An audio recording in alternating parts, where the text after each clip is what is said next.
क्या आपने कभी सोचा है कि एक साइन किया हुआ कागज़ किसी की ज़िंदगी बर्बाद भी कर सकता है और किसी दूसरे की बादशाही की शुरुआत भी? दोस्तों, आज की कहानी इसी सवाल से शुरू होती है, एक ऐसे कमरे में जहां हवा भी काँप रही थी। उस दिन कोर्ट में सिर्फ एक रिश्ता नहीं टूटना था, बल्कि एक घर की नियति लिखी जानी थी। और उसी कमरे के बीच दो लोग बैठे थे, अर्जुन और अहाना, कभी एक दूसरे की जिंदगी, आज एक दूसरे की परछाई भी नहीं। कमरा इतना शांत कि जैसे दीवारें भी सांस रोककर खड़ी हों। और उस सन्नाटे के बीच अर्जुन की उंगलियां कांप रही थी। नींदहीन रातों, शक के जहर और पलटू पिशिमोनी की चालों ने उसे भीतर से खोखला कर दिया था। उसे ऐसा विश्वास दिला दिया गया था कि अहाना खुश है उसे छोड़कर। और अहाना, वो चट्टान बनकर बैठी थी, चेहरे पर कोई आंसू नहीं, बस एक ठंडी खामोशी, ऐसी चुप्पी जो चीख से ज्यादा तेज लगती है। अर्जुन की उम्मीद थी शायद अहाना एक बार उसे देख ले, पलक झपका दे, रोके, कह दे कि नहीं, ये रिश्ता खत्म मत करो। लेकिन अहाना ने सिर्फ मेज को घूरा और बस अर्जुन का दिल नहीं, उसका अहंकार बोल उठा, मुझे तलाक चाहिए जज साहब। उस एक लाइन ने पलटू के चेहरे पर शैतानी खुशी फैला दी।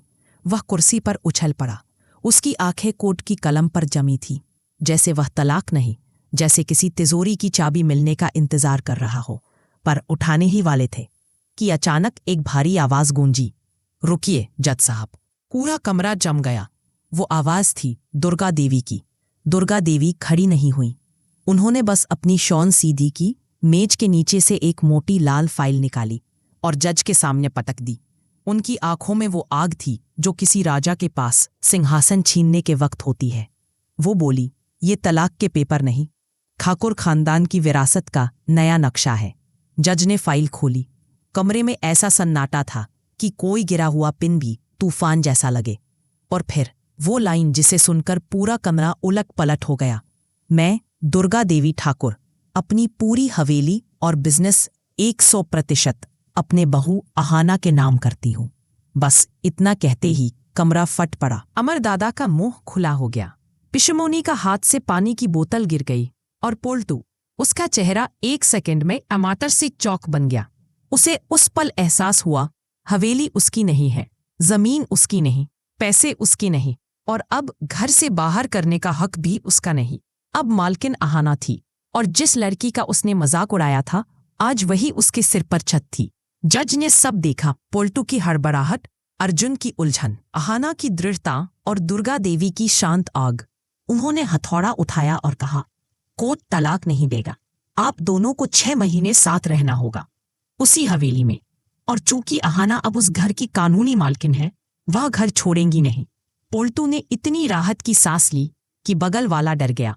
अर्जुन गुस्से से बाहर निकल गया और अहाना, वो चुपचाप खड़ी रही, लेकिन उसकी आंखों में पहली बार चमक थी, हक की चमक। हवेली का गेट बंद था। अहाना ने हॉर्न नहीं बजाया, बस खड़ी होकर देखा।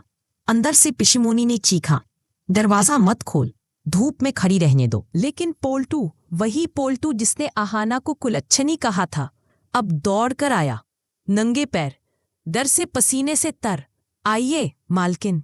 और अहाना, उसने उसकी तरफ एक नजर तक नहीं उठाई। हॉल में सब खड़े हैं, अर्जुन सीढ़ियों पर मुंह फुलाए, बाकी सब सहमे हुए। अहाना उस ऊंची कुर्सी पर बैठती है जिस पर हमेशा दुर्गा देवी बैठती थी। कमरे की हवा बदल जाती है। आज से इस घर के नियम बदलेंगे। उसकी आवाज शांत लेकिन आदेश वाली, पलटू भैया, कल सुबह 10 बजे तक बिजनेस का 5 साल का ऑडिट चाहिए। पिशिमोनी का चेहरा बिगड़ जाता है, फिर मिली की ओर मुड़कर कहती है, दीदी, कल से ऑफिस चलेंगी, अब आप किसी की सहानुभूति नहीं, अपनी कमाई पर जींगी। मिली रोते हुए उसे गले लगा लेती है। अर्जुन तिल मिलाकर चिल्लाता है, तुम पैसे की वजह से बदल गई हो, तुम हुक्म चला रही हो। अहाना शांत मुस्कान के साथ कहती है, घमंड नहीं अर्जुन, अधिकार, और ये अधिकार मुझे आपकी माँ ने दिया है। तुम चाहो तो मेरे साथ प्यार से रहो या नियम से, लेकिन रहना तुम्हें होगा।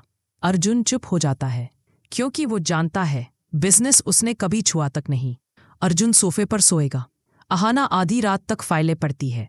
पलटू दाल रोटी पर मजबूर है, क्योंकि पनीर बजट में नहीं। ऑफिस में पलटू की चोरी पकड़ी जाती है और अहाना कहती है, इस महीने टारगेट पूरा नहीं किया तो आपकी कार ऑफिस के नाम। पलटू पहली बार असली पसीना बहाता है। घर में दिन बदलते हैं। अमर दादा मुस्कुराते हैं। मिली की लाइफ बदलती है। पारोमिता अहाना की सेना में शामिल हो जाती है और अर्जुन धीरे धीरे देखता है कि अहाना सबके लिए लड़ रही है। लेकिन रात के अंधेरे में दो परछाइयां शांत नहीं बैठती। पोल्टू और पिशिमोनी वे नई चालों की तैयारी कर रहे हैं। पेपर में हेरा फेरी, अर्जुन के कान भरना, बिजनेस में नुकसान करवाना। लेकिन इस बार वो भूल रहे हैं। अब अहाना अकेली नहीं, उसके पीछे दुर्गा देवी है, उसके साथ पूरा घर है। क्या अर्जुन अपने अपराध बोध से टूटेगा? क्या अहाना उसे माफ करेगी? या ये 6 महीने नए प्यार की शुरुआत होंगे? और सबसे बड़ा ट्विस्ट, सेट से खबर है कि जल्द ही एक भयानक एक्सीडेंट। यह भी आज की पूरी कहानी, दमदार, उलटफेरों से भरी और रूह कंपा देने वाली। अगर आपको भी लगता है कि औरत अगर ठान ले तो सब कर सकती है, तो कमेंट में लिखो, सलाम है अहाना को। जिसने भी कभी खुद अपने दम पर खड़ा होना सीखा है वो कमेंट करे, मैं भी अहाना की तरह मजबूत हूं। अगर आप मानते हैं कि सच्चाई की राह मुश्किल जरूर होती है पर जीत उसी की होती है, तो कमेंट में लिखो, जय हो अहाना की सच्चाई की। अगर आपको भी लगता है कि अब अहाना सबको जवाब देगी अपने काम से, तो कमेंट में लिखो, अब बोलेंगे उसके काम। अगर आप भी टीम अहाना में हो तो कमेंट में बस एक हार्ट डाल दो और दिखा दो अपनी सपोर्ट। जिसने कभी किसी ने धोखा दिया हो लेकिन फिर भी हिम्मत नहीं हारी, वो कमेंट में लिखे, मैं भी अहाना की तरह उठ खड़ी हुई थी।